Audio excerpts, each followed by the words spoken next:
Good morning, everybody, and welcome to the original Loretta Brown Show, radio to open the heart, heal the soul, and awaken the consciousness. Good morning, Benny. Howdly doodly. Howdly doodly. Woo! I like it. Kids are in school. They are. This is let's see, their fifth day. They started last week. They had, like an intro class to the new school. They're in 6th grade, so they're officially starting middle school. I feel like I no longer can help them with their homework. They're now probably smarter than I am.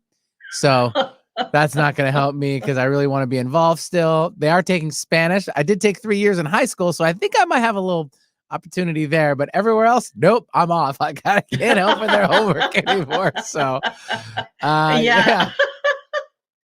Yeah, I love that. So you say, listen, I love you and I'm supporting you. Yeah. I'll hold the space. Go for it. Well, even last year, their math homework, we'll just jump back really fast. I know we have an amazing show in front of us, but sure. You always jump back to the ways you were taught how to do, subtraction, addition, multiplication, division, all that. And then they're like, that's not how we were taught, Dad.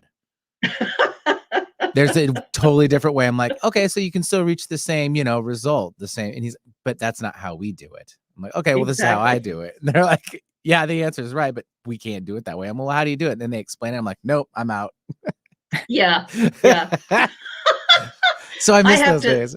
Yeah, I have to say the new math for me, and of course I'm of an age, I mean, like I was taught phonics and we had to memorize the math tables and it was, we just, boom, that's what it is. I remember one of two, me and this other kid in class, either 5th or 6th grade too, we would always be the fastest on the 100 to do the 100 multiplications in a row. Yeah. And so we always go back and forth, and then everyone in the class hated us, but it's all memorization. Yeah, that's all it was. Yeah. And now it's different. And my eyes start to roll in my head, and I'm like, okay, all right. It's just different things, Got to roll with it, right? Yeah. So we send lots of good thoughts and love out there to everybody going back to school and getting your schedule back on track with whatever that means. I know a lot of people have been talking about being tired. And are you watching me while I'm sleeping? What's going on over here? Like, that's kind of weird. Awkward. So take care of yourself. And we're entering fall, and it's beautiful outside. Seattle in September. Yeah. Oh, I'm just gonna go. You can take the show over. I know. I'm gonna take a break. I'm gonna take a nap here.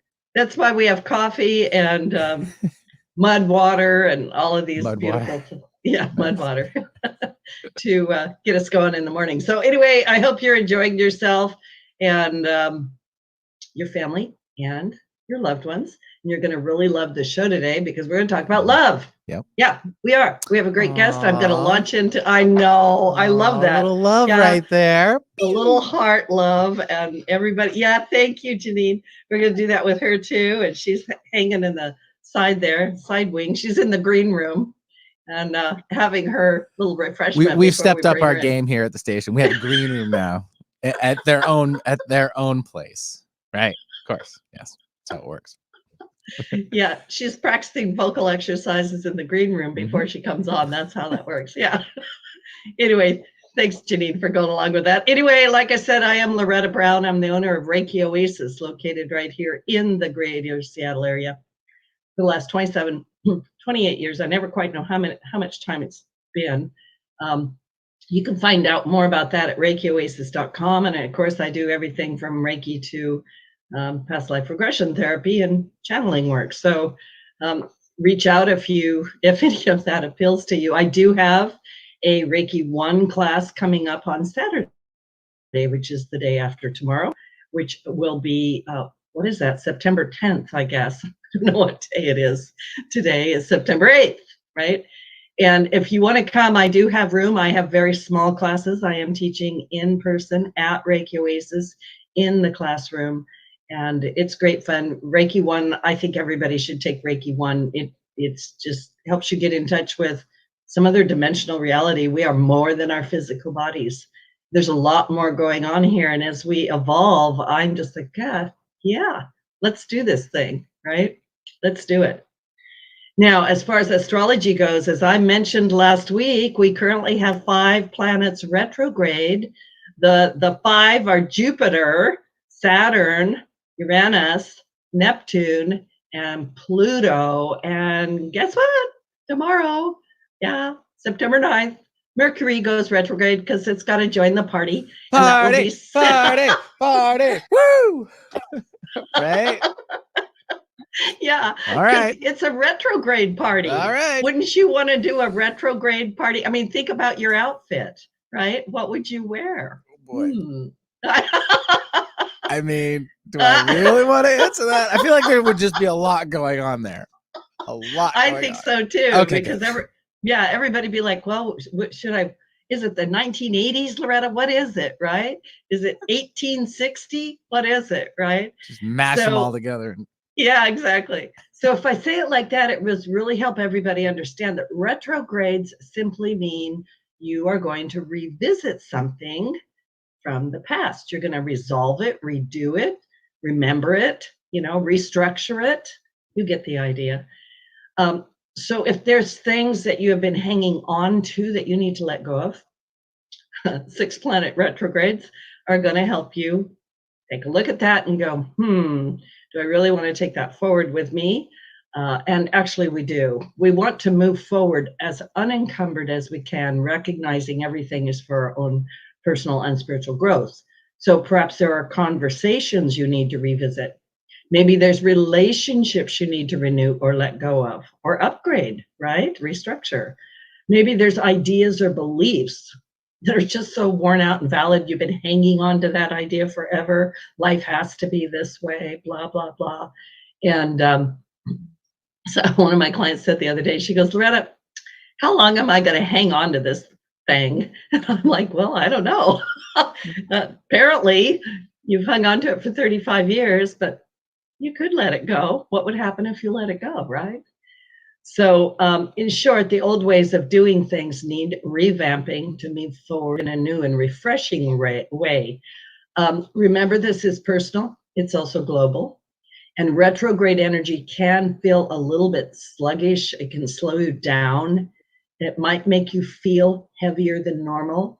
You might need extra sleep. You might think all you need to do is eat, so remember to keep your balance. And it is always a good idea to remain grounded. And people ask me all the time, Loretta, how do you ground yourself? You're so grounded. And I go, well, I spend a lot of time in nature. Anything that reminds you you have a body will ground you. Dancing, singing, drinking water, getting sleep, right?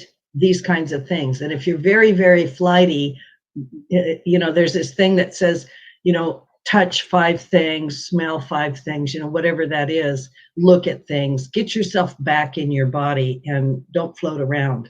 By the way, fear and anger and these things sometimes can lift us out of our body and we forget who we are. So come on back, come down, come on. It's retrograde time. It's a retrograde party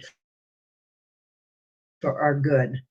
Now, as I say, Mercury stations retrograde in the air sign of Libra on September 9th, but it will make its way back into the earth sign of Virgo later in the month on September 23rd, and it will stay retrograde. It stations direct on October 2nd. So this energy is going to help uncover things in our subconscious mind, things that have been brushed under the carpet, so to speak. And then on Saturday, more beautiful things. We have, which is September 10th, we have a beautiful full moon in Pisces, which carries a soft poetic vibration. And because Mercury is going retrograde just before that, you might feel a little foggy, a little scattered, a little dreamy. You might feel a little bit all over the place, because that it's a little bit of a floaty energy. So allow these energies to work through your being in a way that inspires your imagination, your creativity, and your dream life. So give yourself permission to feel a little bit lighter and maybe even tap into, it's a great day for meditation. It's a great day. It's a full moon, right? So it can help you get rid of rigid habits, be a little bit more flexible, dance under the moon. don't go crazy. Always like, what's that shirt like? It's not my fault. It was a full moon and I was unattended or something like that, right? So be careful out there. Okay. From September 11th to September 30, the Saturn Uranus square is 1 degree away from exactitude. And that means that that makes it a stronger aspect. And it's going to remain close all through the month. This is an aspect that was ruling last year, and it has revisited us. And it is Saturn, the planet of tradition, boundaries, rules, and regulations, kind of clanging up against Uranus, the planet of innovation, freedom, and radical new ideas. So this energy wants to break loose. It wants to uproot us. It wants to plant new things. Being in a square alignment indicates tension between these two forces. Do I stay here? Do I go there? Right? It's that sort of questioning. So you might find yourself revisiting any themes that were prevalent in your life in February, June, or December of 2021, or really across the whole last year. And for several years now, we have been directly challenged with the old ways, which are making some people feel very restricted, very oppressed, very worn out, very dusty, right? And the new ways that are calling us forward. The heart always calls us forward into freedom and says, take a leap of faith, or some of you might even need to blow your lives up in order to build a new one that is in more in alignment with who you find yourselves to be now. So, as I say, the heart knows the way, which is a great segue for my guest. Woohoo! I love how that comes together. Anyway, my guest today is Janine Miller-Delany, counselor, spiritual life coach, and author of a really great book called Your Indelible Worth, a spiritual journey dedicated to your highest self. This is a spiritual self-help book, a journal, and a devotional all wrapped up in one to help remind you of the unchangeable worth that lies within you and how deeply you are loved.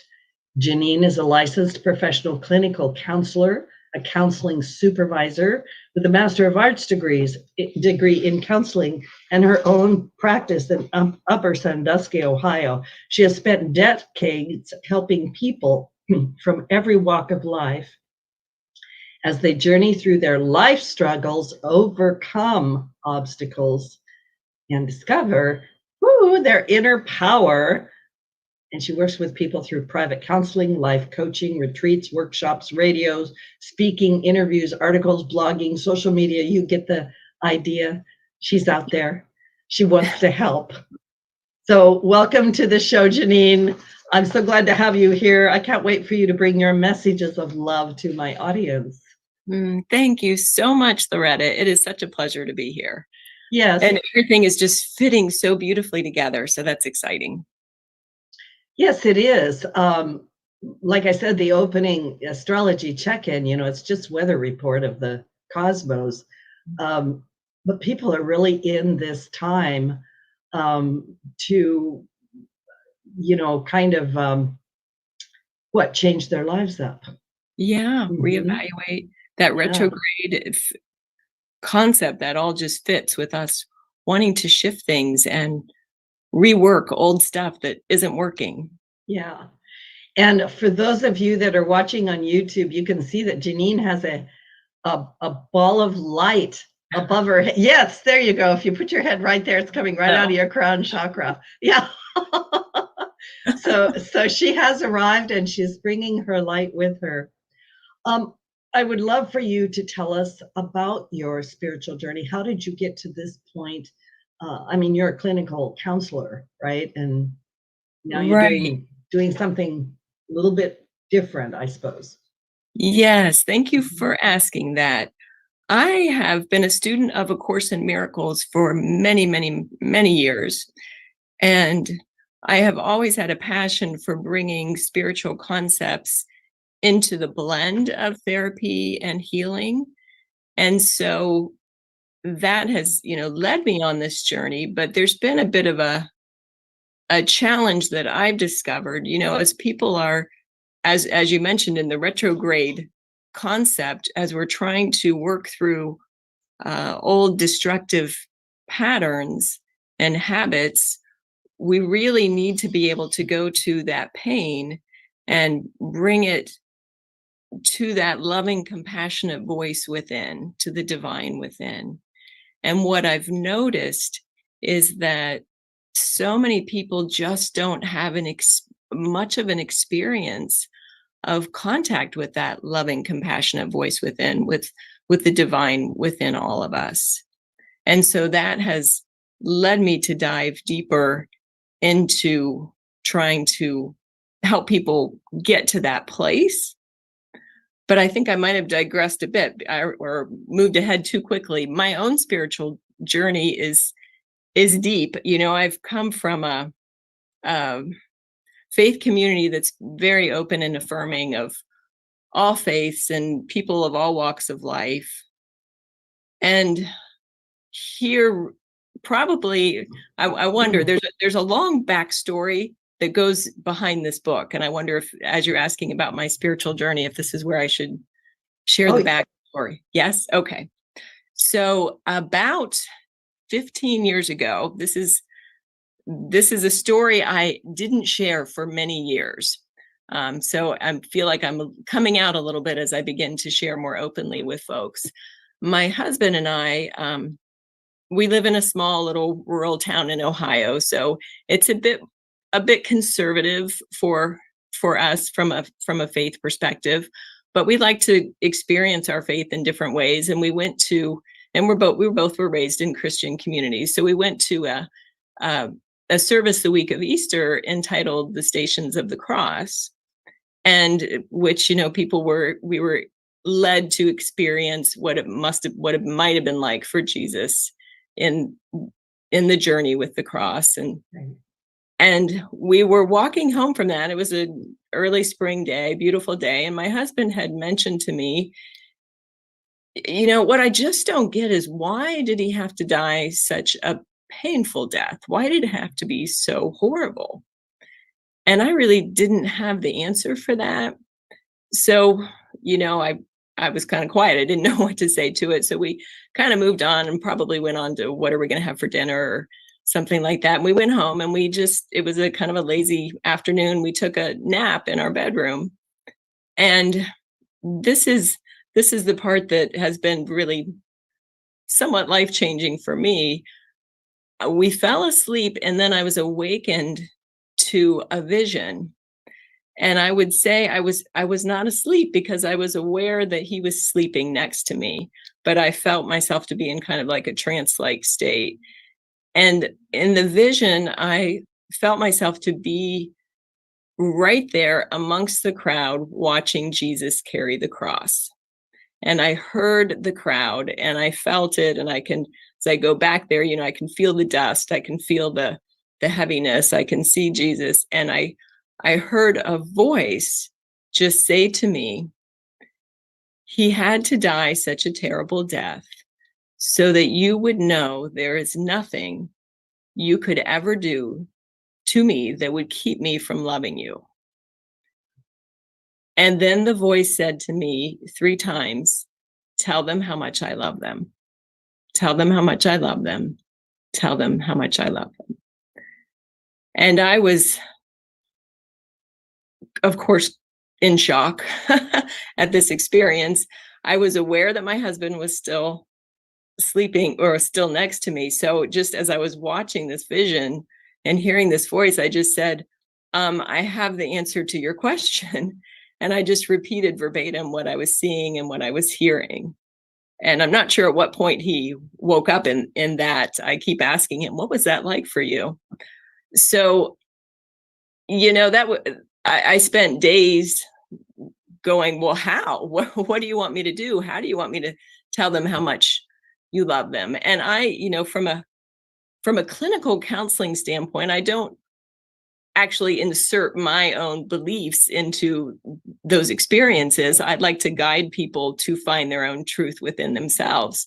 So it always felt a bit like a mystery to me. How should I share this?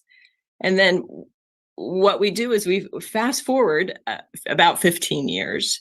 And it was, I think it was maybe 2017. I was having a whole lot of health issues. And I was watching the news way too much every morning, every night. And I was eating breakfast and I was watching the news. And this seems like a no-brainer, but at some point in that moment, I finally dawned on me, this news is making you sick. You're watching the news is just making you physically sick. So I committed to myself to just go cold turkey with the news, which I have to admit I was addicted to at the time, and committed to writing out every morning, because I know from a therapy standpoint, we need to bring our pain to that voice of love itself, that compassionate voice, the divine within us. So I began to write my struggles and my feelings out every morning. And then I meditated. I'd already been meditating, but I think this combination made a huge difference. And then I would sit and I would meditate and I would say, may I hear what you would have me hear? May I know what you would have me know? And lo and behold, I started hearing the voice again. And I just got this just flow of loving, compassionate, and yet educational messages every morning, just consistently. So I just grabbed a pen and just started writing. I've got tons of sheets all over the place. I wish I had dated things. I wish I had been more organized, because at the time it was just my own personal wow. But what I discovered was this voice would address and answer any question I had.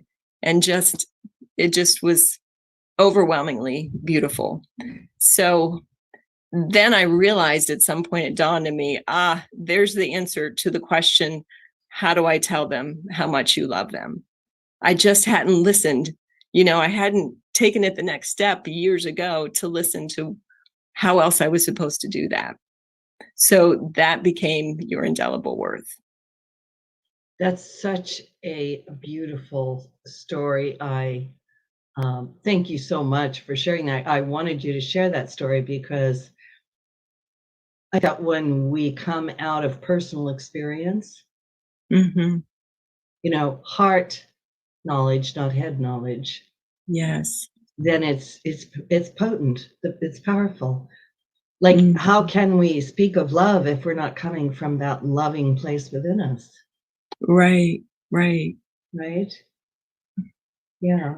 And for me, it created even a new awakening of my own worth, because I had tapped in, I had let myself receive those messages. And I think so often we're in this state of denial about the union we share with the divine. And so we don't really let it in. We don't really let ourselves comprehend and integrate the truth that we are one, and that love is trying to speak to us and reach us. Are we afraid of love? Are we afraid of letting it in that deep? Well, I think that does make sense. I think for many, many people, it's very scary. It's overwhelming. And for so many people, there's just so many confusing, complicating messages that go with the term God or people's religious experiences, which is why I actually, because I kept asking, can you give me a name? Who is speaking to me?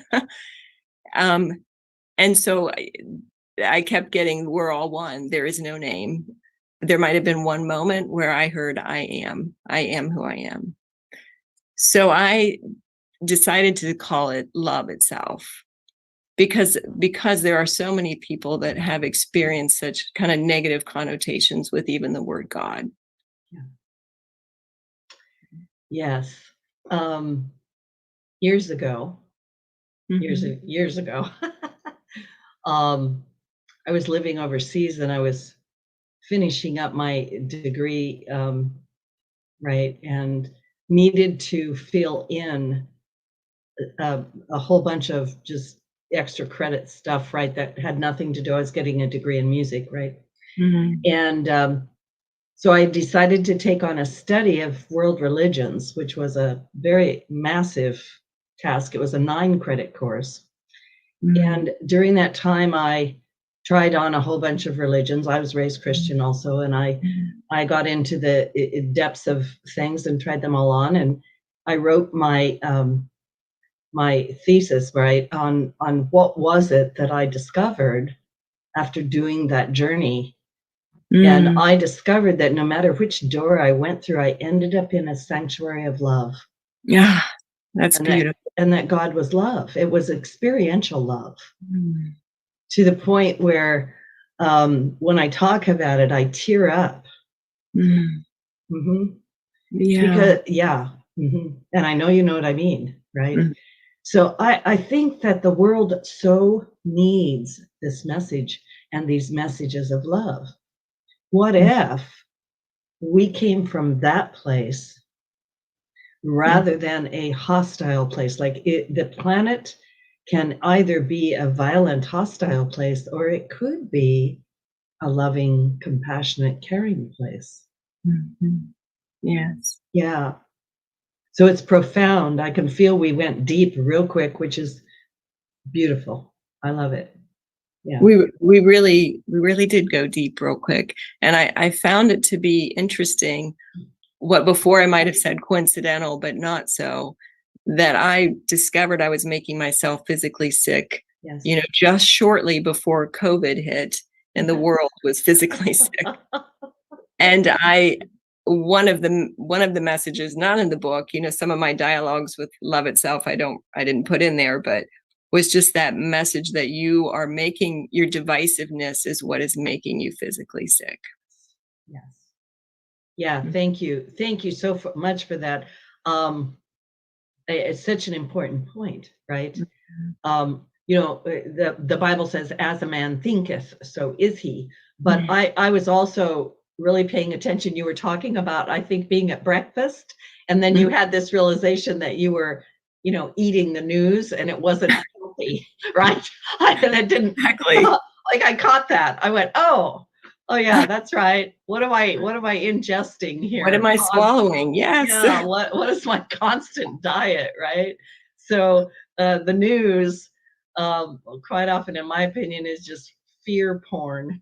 And we just get caught on that, and then we start grinding away at it. And it's triggering. I mean, it triggers the amygdala, that fight or flight response. So we're just living in that constantly, and we don't even realize. Yeah, it's a really good point. So anyway, this is a great place for us to take a little station break. And I want to remind everybody that my guest today, Janine Miller-Delany, right? Delany. Yeah. Her beautiful book, Your Indelible Worth, a spiritual journey dedicated to your highest self. Just go order it right now. It is, like I said, it's a combination devotional journal. She's got exercises and meditations. Like we'll talk more about the book when we get back from the break. But my inclination is just open it up and see what it's going to say to me, right? Like right now it says, I will align all as needed, which is what Loretta needs to hear today. So we're going to take a little station break. Don't go away. We will be right back. Okay, all clear. Still live on YouTube. We're live on YouTube. I love this so much. I felt that. We just dropped. Okay, so we're good to talk freely? A little bit. We're still live on YouTube. Okay. Right. But yes, we can say what we want. I can make it where you can't. Okay. Yeah. I'll be away. Okay. Okay. Now we're private. Anger and so much more. Convenient, personalized treatments at a distance can increase lightness of being. During your appointment, find a quiet place to lie down or sit to receive healing energies. If you want help with your dis-ease, visit ReikiOasis.com. Harness life's energy. Visit ReikiOasis.com today. Time is funny. Sometimes it seems fast and other times slow. When it comes to time slots remaining on Alternative Talk 1150, time is running out. In fact, there are just a few primetime slots available. So if you want to host your own radio program, the time to call 425-653-1150 is right now. Nope, no time for excuses. Dial 425-653-1150 to find out how affordable it can be to host a radio show. Alternative Talk, we have an opportunity waiting just for you. We are the physicians, the nurses, the hospital and health system leaders. All we ask of you is to take 3 simple steps proven to stop the spread of COVID. Wear a cloth face mask, maintain social distance, and wash your hands. Scientific evidence must shape our decisions, dictate our actions, and protect our health. We are not powerless. Together, we will defeat COVID. This has been a message from the American Hospital Association, the American Medical Association, and the American Nurses Association. Alternative Talk 1150, here to uplift your day.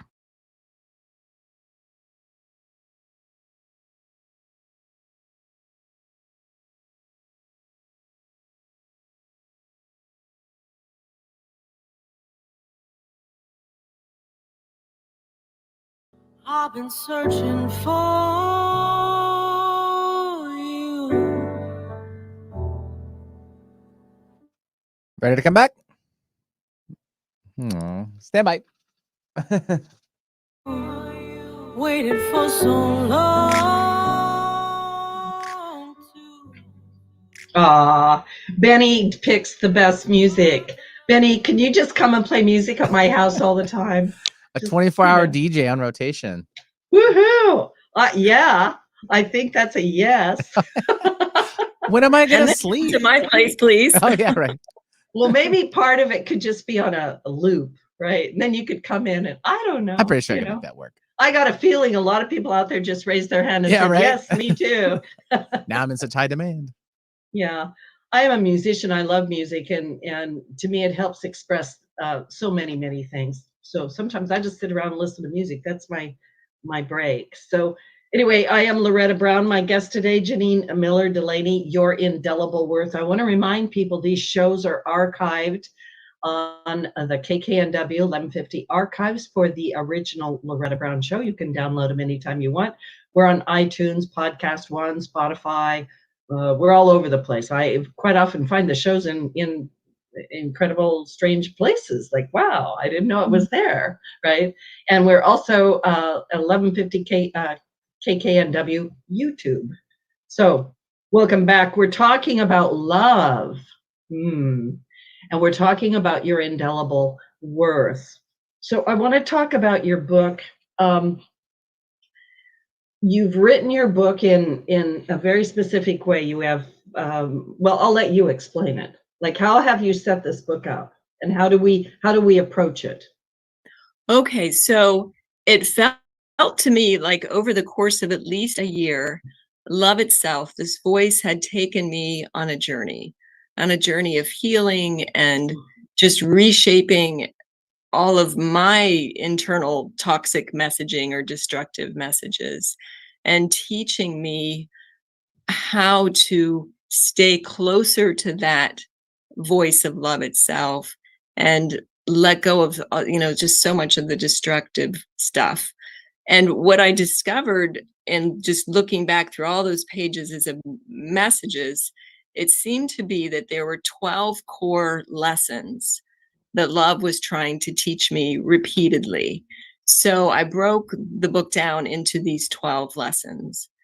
And each lesson then, each chapter begins with my own kind of personal story and aha moment. And sometimes I've got more of my dialogues with love itself in those, or messages that had come to me that pertain to that particular lesson.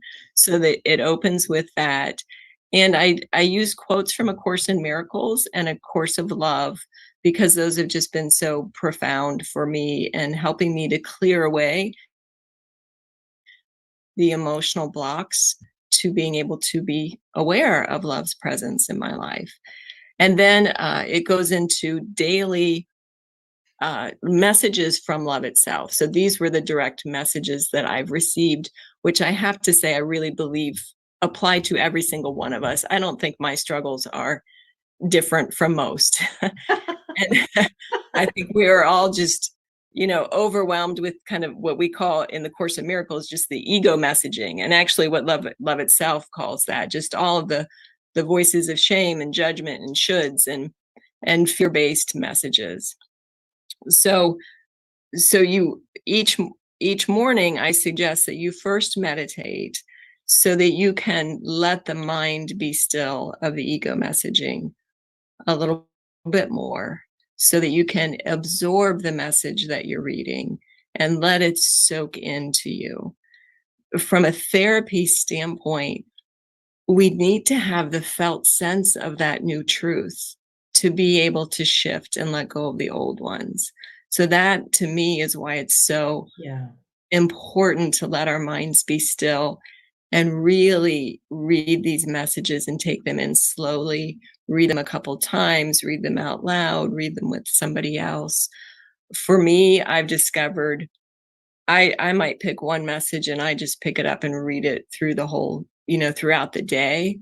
Some days I'm like you mentioned, I'll just say, love, what would you have me hear, where, and I'll just open it. And my husband and I just did that the other day. Okay, we're just going to randomly open it and see what the message is. And it was just amazing how fitting it was. It was exactly what we needed. I'll say more about that actually after I explain this. So to allow ourselves to absorb the message, and then there's a journaling prompt, a reflective prompt to help you integrate it a little bit more and to help you, release some of the blocks from the ego messaging and integrate the truth a little bit more. And then at the end of each lesson, there's a meditation that you can take pieces of maybe to make as a mantra for yourself and hold on to or post up somewhere. And then at the very end of the book, there are what I call exercises for emotional clearing and deeper absorbing. So there's some exercises that for me just are very powerful when you're feeling really stuck, to help you kind of move through that stuckness so that you can get to the place of absorbing the messages. Or others are more focused on really just absorbing the truth, just moving back into that union. I know you have a lot more to say, but I want to pull a couple of things out. This idea to kind of stop for a moment and meditate before you actually get into it, like check in with yourself, like, how am I doing? Am I in a receptive place? Am I not? I think a lot of people jump over this. And a lot of people in my experience, and probably a lot of the work I do, is to help people stop and just look at yourself, look at your situation, let your feelings be here, let your emotions be here. Because if you don't know where you're at, right, how can you get to where you want to go, right? Because that's the adjustment, right? Absolutely. If we're blocking emotion, then we're blocking ourselves from receiving the message that love itself would have for us. I'm also thinking, I'm sorry, go ahead. So that's what can be so transformational, is if we allow ourselves to bring our grief and our pain and open that space up so that we can hold it up and be willing then to receive the love that is there for us. But we can't receive it if we're just shutting down the emotions. Yes, exactly. And I was thinking about someone I was working with recently who literally said, kind of like this, I don't want to receive it. Right? Right? That does it all. Yes. I've had it with everything, right? To include that, right? Mm-hmm. So I think we could chuckle about it. That's good, but you've got it set up in a really beautiful way. Yeah. But we do that. And I notice it with myself. I've had, I had that really powerful experience. And then for years, I don't think I fully let myself integrate and accept the truth that love was trying to speak to me. It took me another 15 years till I said, okay, I'm willing. What else would you have me hear? It's kind of, I think it's the ego messaging that just wants us to keep in that denial, that place where, no, this can't be real. Love wouldn't speak to us. It's not that close. Yeah, and we're obviously on the same thread here. I was thinking that people listening might be saying, well, I can't do that. I can't, ask love, what do you want? What have you got for me today? And get some answer. So talk a little more about that, because that is the ego mind for sure. Absolutely. My colleague and I, she's another therapist, we do our own podcast called Divine Chaos. And we were just talking about this whole concept, and the title was, can love itself, can the divine really be speaking to me? And I think it really just takes willingness. Now, maybe we all hear and receive love's presence in different ways. So it may not come as words. It may come as some other felt sense. And for your listeners, it might even be that love has already had moments where it was trying to break free, but you perhaps, did we not give ourselves permission to acknowledge our worthiness to receive that, to recognize that love would want to reach us? Yes, exactly. And I think love can find us where we're at. And you're right, it isn't always hearing, right? People have different abilities, different antenna styles. But I sometimes tell people, if you are looking at your life and your life is getting very loud, and what I mean by that is there's all kinds of things happening in your life, it's very possible that love is trying to talk to you, trying to get your attention, right? Well, and I would also say, I think the most therapeutic, of course, thing I could have done for myself was to commit to turning off all the external noise that was just perpetuating the ego messaging, the messages of fear, and really brought my pain to love. And just, I would write, this is all the things I was struggling with, because we have to open our hearts with the thing that's hurting us. Like I'm repeating myself, right? But then we're removing the blocks to our awareness of love's presence by letting ourselves open up where the grief is, where the sadness is, so that we can be willing to receive. I don't know if this is something you can do, but can you share with the listening audience, like, if they're stuck in some negative thinking pattern or they're blocked, what is one thing that they can do to help move through that, and without giving away your book, right? When and we talk a lot about this on our podcast as well, it really, I have a kind of a process that I feel like fits with what love was teaching me, and I call it the para process, which is kind of like love itself is like the parasail that comes along next to us and lifts us up. And it fits for me because it also invoking the parasympathetic nervous system, which is this, it's calming the central nervous system, bringing everything down back to balance. And the four pieces to that are P, which stands for peace of the ego mind. So first, teaching yourself more and more to notice when the ego is speaking, to be able to say, oh, I see you. Okay, that's the ego. That's not my truth. And so learning how to just notice it enough to say, okay, so I'm not necessarily going to listen, so that the mind can be still, so that we can listen for the voice of love itself instead. And then the A stands for two words. One, allowing ourselves to have our feelings. So to start a journaling process where we just bring our feelings to love itself, to the divine, whatever, your higher self, that compassionate voice within you, whatever fits for you. So just to allow ourselves to have our feelings.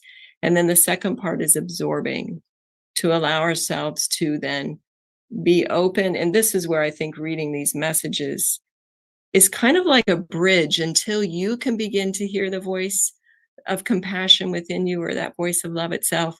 You can know that love is reaching you through these messages. And that's the thing that I've experienced is so profound, is that I'll just get messages from other people saying, oh, this struck me, you know, this was just what I needed to hear. And I had no idea, you know, it just seems like that divine timing comes perfectly. So in that process, so allowing ourselves to absorb the loving truth we need to hear. And then in the R, there starts to just naturally flow a remembering. You start to remember who you are. Mm. And then to begin to journal in that way, what I'm remembering, what truth I'm allowing myself to begin to get in touch with. And then that naturally leads to the A, which is the awakening, this reality that we are actually one with the union of all. And the coolest part about that I've discovered is that when we allow ourselves to move back into that oneness, that's where we then have the co-creative power to change our lives, to create the life we so desire. That's wonderful. I really like it. It was making me think of something that you said earlier too, that the divisiveness is really what's causing a lot of the pain, right? Mm-hmm. So that we moving back into love, moving back into the oneness. Right. And even just to check, whose voice am I listening to? Am I listening to the voice of fear, the ego messages, or am I listening to the voice of love? Well, and also because if we've been listening to the voice of fear, we're really tuned into that. And so in my opinion, this is like, can you hear the voice of love? Can you receive it? Will you open to it?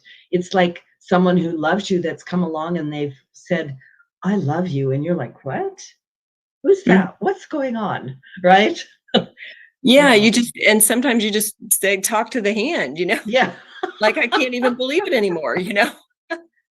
That can't be true. We don't even realize that we're blocking it because we don't realize we don't feel worthy. Yeah.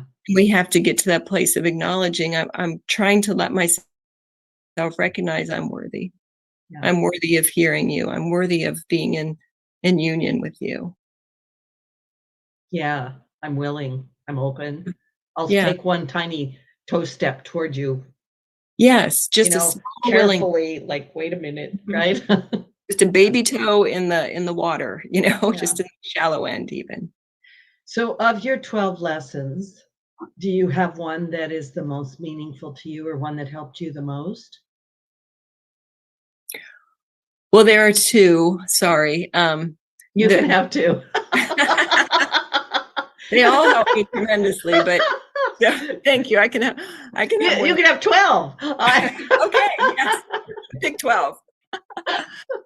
The very first message I received that just really just blew me away, and I still, can repeat most of it, when you believe that you are separate from me, of course you're going to feel afraid and alone and fearful.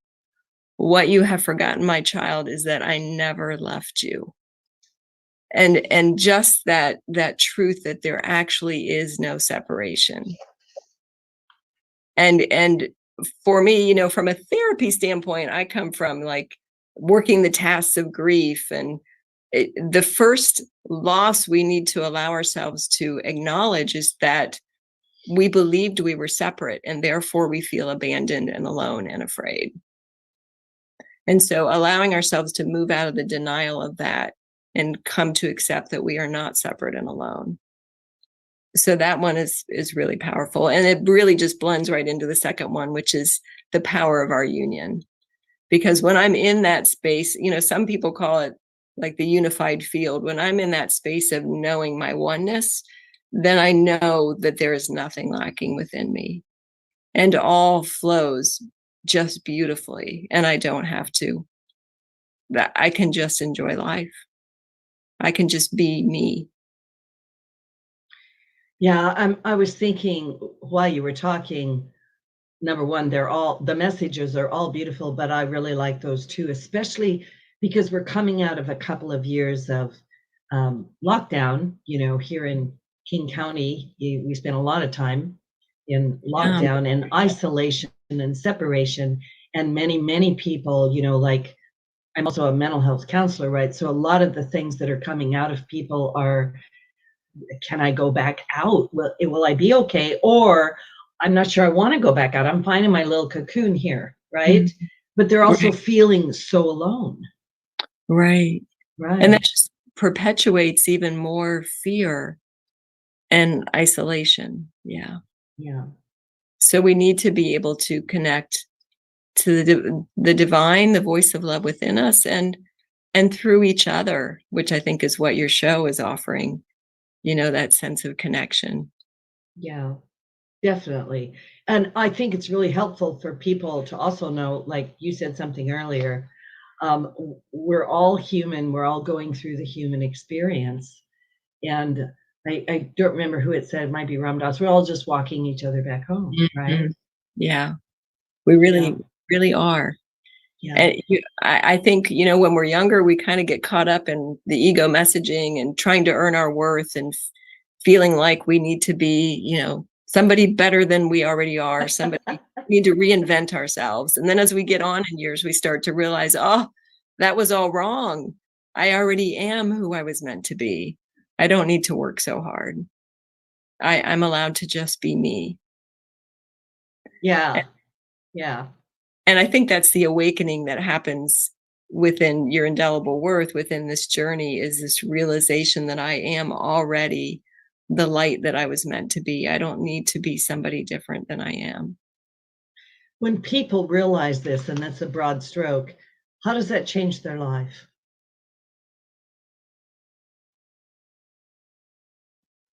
Yeah, that is a broad stroke. It's big. I think it's just liberating and joyful and exciting and just fun.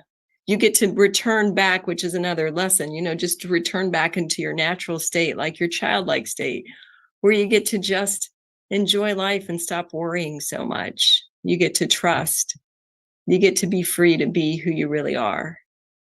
We've been really tuned into America's Got Talent. And one of the singers, I heard her say specifically, it's just great to just be who I am. I don't know how she worded it, but it was to that, just to be just to be you. Yes. That's it. That's just liberating, to just let yourself be you. Yeah. And sometimes I think it's one of the hardest things. I always say that's been my work for 30 years, is peeling back the layers so people could just be who they're meant to be. Could you just be who you're meant to be? Because we need your gifts, we need your presence, and we need your beautiful love. You said earlier, you said something about opening a book and getting a message, and maybe you might revisit that later. Did you want to bring that out in the last couple of minutes? Thank you. Yeah. For me, these messages are transformative in themselves as you let yourself integrate them.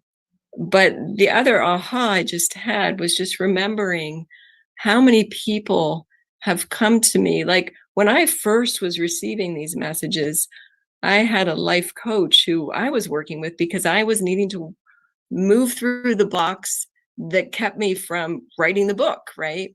And I read to her one of my first messages, and she just started crying. And it was just what she needed to hear. And to me, that's what's so beautiful about love. I have people texting me saying, one of my friend's husbands, who's not a feely, touchy kind of guy usually, and he sent me this long text. They're dealing with the loss of their beloved dog. And he said, this just spoke to me. This just helped me heal.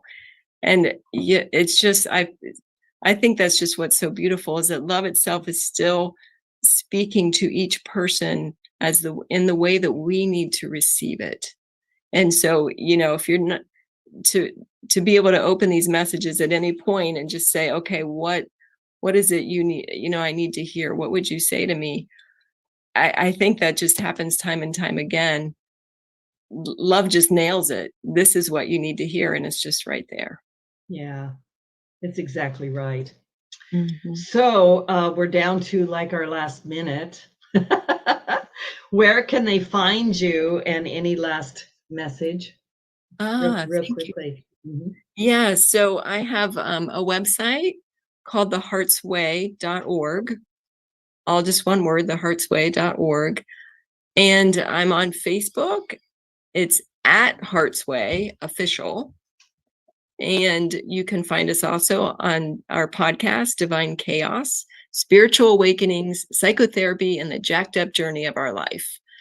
And that's on a lot of different platforms. Ruth and I like to have fun with this. It is a jacked up journey. I guess divine chaos. Yeah, totally. And I am transitioning more so from the counseling aspect into the spiritual coaching and guidance. So feel free to reach out to me at Janine@theheartsway.org if you would like a short consult as far as spiritual growth and just moving through these lessons and shifting the blocks. Wonderful.